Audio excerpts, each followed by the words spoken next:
Por acaso eu pensava que era o único homem que estava aqui dentro, mas afinal tem aqui mais um senhor.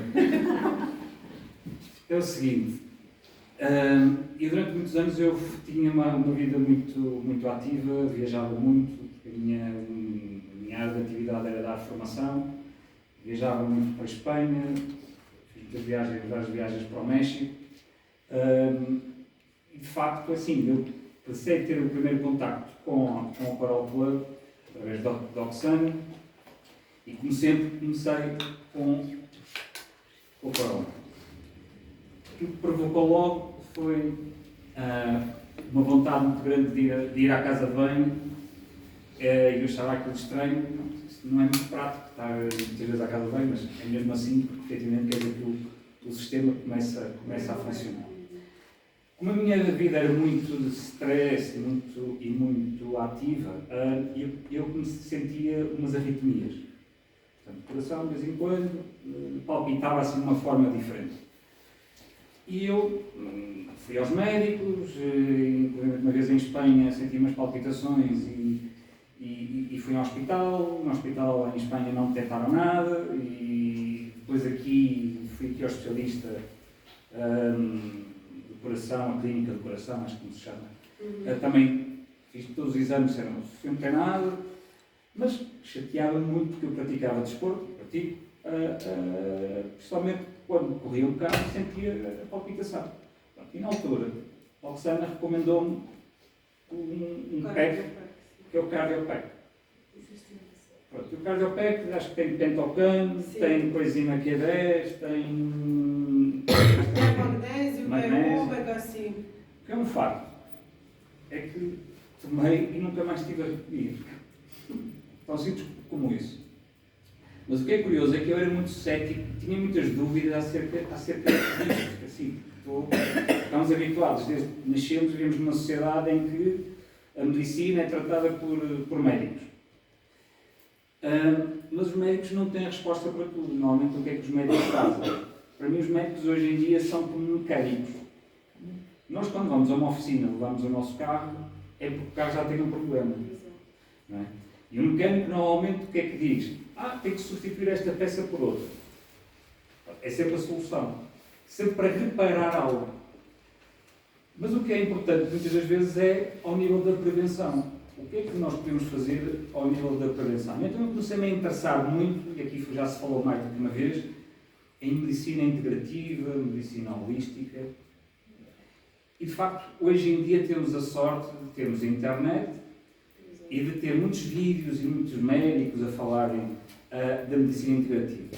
E o que eu também vos posso dizer é que os médicos, de uma forma tradicional, são contra essa medicina integrativa. Mas já há um grupo, e cada vez maior, de médicos que já viram que um medicamento para tratar um problema normalmente vai causar outros problemas. E então eles querem ir às causas, não aos sintomas. Na verdade, os médicos, a medicina tradicional, trata de quê? Dos sintomas, não trata das causas. Então temos que ir atrás. Pronto. E eu, a partir daí, comecei a interessar-me mais por esse tipo de medicina e preocupar-me mais com a suplementação, porque, evidentemente, a nossa saúde, e já foi falado aqui, é o que nós comemos. Tão simples como isto. O que nós comemos vai provocar, no futuro, algo. É verdade que hoje em dia, a alimentação, os alimentos que, à partida, nós parecem ser muito saudáveis, vão ser, só que ao nível de nutrientes, devido à massificação e devido à produção a toda a intensiva e a toda a velocidade, muitos daqueles alimentos que para nós são saudáveis não nos dão aquele nível de nutrição que o nosso corpo necessita. Daí que há bocado a Irina comentava o quê? Que quando era nova tomava o leite da vaca e que tinha nutrientes que hoje em dia o leite pasteurizado, normalmente a pasteurização, o que é? Leva o leite a uma temperatura extremamente alta para matar as bactérias, mas também destrói alguns nutrientes que são importantes. Pronto. E então eu comecei a acompanhar cada vez mais e a ver mais vídeos. também, e comecei a ver que a partir dos 50 anos há algumas coisas que as pessoas devem tomar. Então, eu todos os dias tomo H500. O H500 tem, se virem, tem citrato de magnésio, tem magnésio, tem potássio, tem boro, mas nas quantidades certas. Aquilo que eu vos posso dizer, eu quando comecei a tomar, e no ginásio senti logo a diferença. Aliás, recomendava até às pessoas todas. No ginásio, uma pessoa que que pratique desporto tem uma situação que é, ao fim de meia hora, os nossos músculos começam a segregar um chamado ácido lático. E esse ácido lático é o que vai provocar cansaço. O H500 vai fazer o quê? Vai fazer o retardar dessa emissão do ácido lático. Portanto, para todos os efeitos, o H500 é essencial, é base. Todos os dias eu tomo o H500. Depois também que é altamente recomendável para pessoas que têm mais de 50 anos, é coenzima Q10. Tomo todos os dias, coenzima Q10. Outra coisa que é recomendável é que o senhor disse há bocado, e muito bem, a vitamina D, principalmente a vitamina D3, que é aquela que nós normalmente produzimos através do sol, porque não é o sol que nos dá a vitamina D3. É quando nós recebemos os raios ultravioletas, é o nosso corpo que produz a vitamina D3. Só que há aqui uma questão. A vitamina D3 ajuda em muita coisa, essencialmente no sistema imunitário. Mas também ajuda em quê? Na absorção do cálcio. E há bocado, o senhor, agora o seu nome, por favor? O senhor Cândido estava a dizer, olha, não se esqueça da vitamina K2. E tem razão. Porquê? Porque muitas das vezes os médicos, quando recomendam às pessoas que têm problema de osteoporose, o que normalmente os médicos dão para as pessoas tomarem? Cálcio. O cálcio, a pessoa toma o cálcio e o cálcio vai para a circulação sanguínea. E o que é que vai provocar o cálcio na circulação sanguínea? Volta a provocar a conhecida calcificação das artérias. Então existe uma vitamina que normalmente os médicos nunca falam nisso, que não sei porquê, que se chama vitamina K2. Que há quem chame que é o motorista. O que é que a vitamina K2 vai fazer? Vai fazer com que o cálcio que anda a circular dentro do sangue vai ajudar a levá-lo para os ossos, que é onde é necessário. E com isso evita a calcificação das artérias e ajuda no combate à osteoporose. Por isso, quando tomarem vitamina D3, tenham sempre em atenção a vitamina K2. Okay? Agora, depende das doses. Se eu tomo uma dose muito baixa da vitamina D3, isso não é necessário. Agora, o que é importante é que tomemos todos os dias e não há problema nenhum, porque nós sintetizamos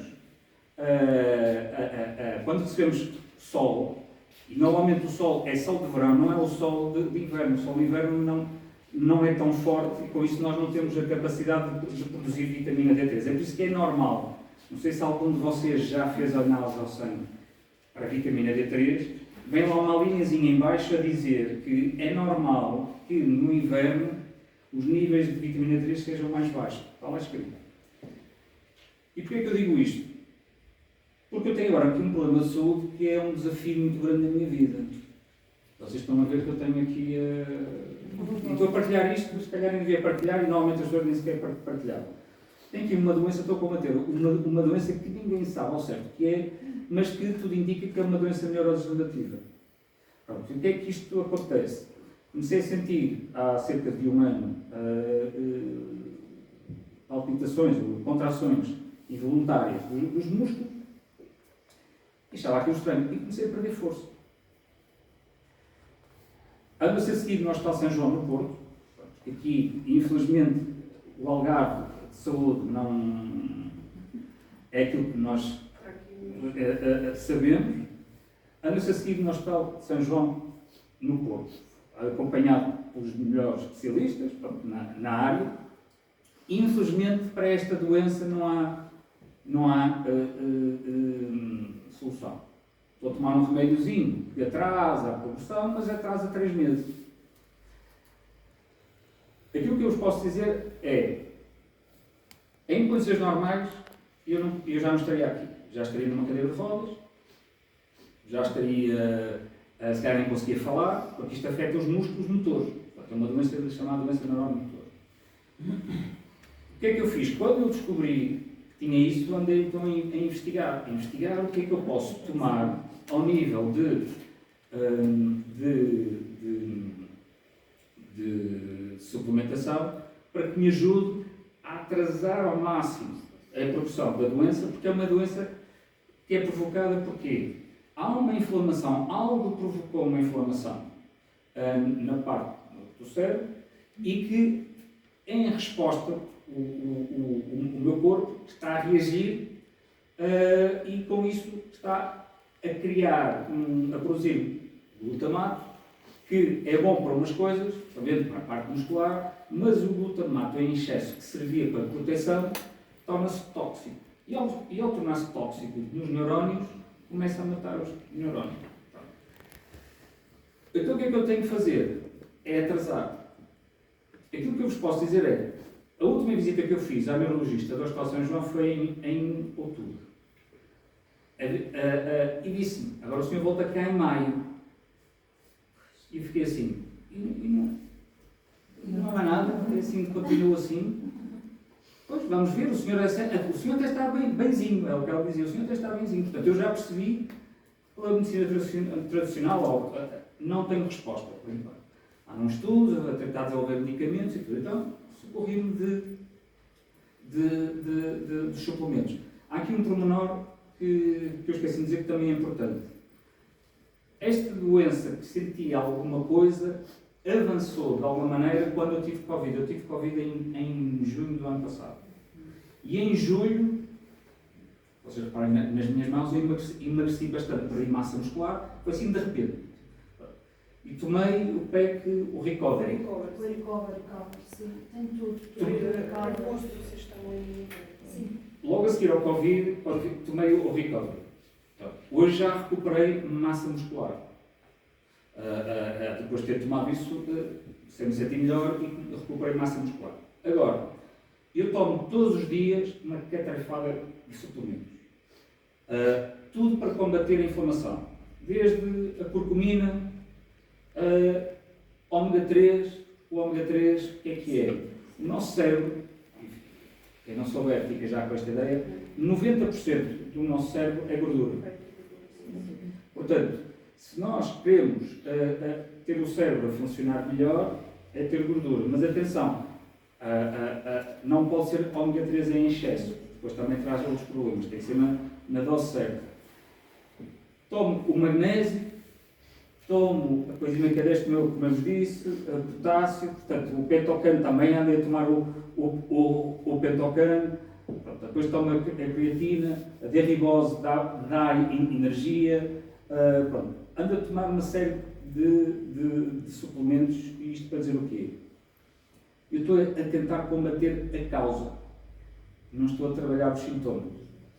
E com base nisto, o que eu vos digo é, pensem mais na vossa prevenção e não pensem tanto que isto, e atenção, isto não são remédios. Não são remédios. Agora, se tiverem cuidado e começar a trabalhar antes que aconteça algo, ou quando sentir os primeiros sintomas de algo, é verdade que a suplementação pode ajudar na dose certa. E com isso pode evitar trazer problemas para mais tarde. Mas o que é curioso nisto é que eu não acreditava em nada disto. Eu lembro. Eu não acreditava em nada disto. O que é que vocês estão a dar? É só para vocês verem, tenho aqui o Rui falou no K2, temos aqui o nosso produto Calci Prime. O produto novo é cálcio marinho. Só para vocês terem ideia, ele tem que é cálcio, ele tem vitamina D3 100%, tem vitamina K2 100%. Quer dizer, para cálcio, se a absorção ser correta, ele tem vitamina K2 e vitamina D3 em conjunto, tudo junto. Já agora, só para vos dar e para terminar, porque eu não quero estar-vos a aborrecer com as minhas histórias. Quando eu fiz a análise ao sangue, já tinha os sintomas, fiz a médica, que normalmente e infelizmente em Portugal os médicos não fazem teste à vitamina D3. Eu estava com vitamina D3 de 25. Sim. O mínimo é 30. Mínimo 50. O mínimo eu digo o mínimo que dizia lá. Isso diz a medicina. Sim, Diz no protocolo. no Para eles, protocolo, O ideal 80 sai. no protocolo, E pode ir até 120, 130. o que eu estava a dizer é, no protocolo que diz no papel, está lá que o mínimo é 30 e eu estava com 25. A melhor forma de nós lutarmos contra qualquer doença é ter o sistema imunitário a funcionar bem. A vitamina D3 é essencial. E aqui o senhor estava a dizer muito bem, nós devemos estar sempre ali nos 80, 100, basta 80. Mas os médicos não falam nisso. Outra coisa que me lembrei e que é importantíssimo, a história do intestino. O intestino é, digamos assim, o que nos vai ajudar no sistema imunitário. O intestino, com base naquilo que nós comemos, o intestino absorve ou não absorve. Se nós comermos porcaria, comida processada, refrigerantes, só vai aumentar a inflamação. E a inflamação é provocada por quê? Porque esses alimentos vão destruir as bactérias que são boas. Temos boas e más bactérias. E ao destruir as boas bactérias, a flora intestinal, que nós já ouvimos falar, são os bactossilos, eles vão tornar o intestino impermeável, vão ter a criar uma capa no intestino em que toda aquela porcaria que nós comemos e que é para deitar fora, o organismo não absorve.